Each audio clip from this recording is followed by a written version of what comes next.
Hi అందరికీ. జగన్మోహన్ రెడ్డి 2014లో ప్రచారంకి వెళ్తూ కొన్ని విషయాలు అయితే మనకు చెప్పారు. బాధుడే బాధుడు అన్నాడు. ఇప్పుడు ఇతను వచ్చి బాధుడే బాధుని కొనసాగిస్తూ ఉన్నాడు.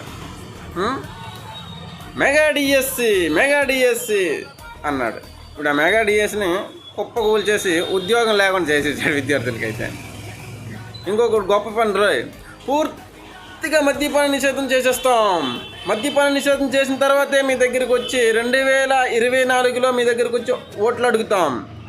2024లో ఓటు వేయాలంటే మద్యపాన నిషేధం చేసిన తర్వాతే మీరు నాకు ఓటు వేయండి అన్నాడు.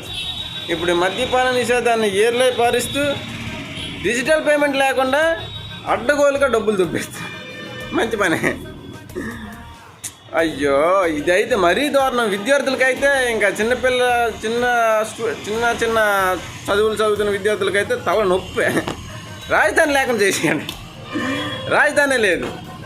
ఆంధ్రప్రదేశ్ రాజధాని ఏంటంటే బాబు లేదు. మరి ఇంక ఆ నాయకులు కూడా ప్రచారానికి వచ్చినప్పుడు ఆంధ్రప్రదేశ్ రాజధాని ఏది అని అడుగుతున్నారు కొందరు. అయితే మీకెందుకు అయ్యా అని అడుగుతున్నాడు. చెప్పుకోలేని పరిస్థితి. ఇప్పుడు 2024కి ప్రచారానికి వచ్చినప్పుడు ప్రతిదీ అబద్ధాలతోనే ప్రచారం, నిజం లేదు. ఇలా అయిపోయింది బతికే జగన్మోహన్ రెడ్డిది.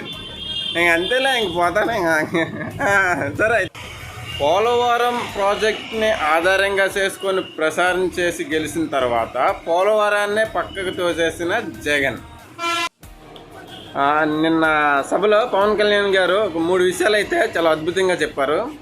Janasena, TDP and Bharatiya Janata party ఈ కలయికను ఎలా చెప్పారంటే, ధర్మానికి ఇది విజయం, పొత్తులకి ఇది గెలుపు అండ్ ఈ కూటమికి ఇది పీఠం అంటూ చాలా బాగా చెప్పారు.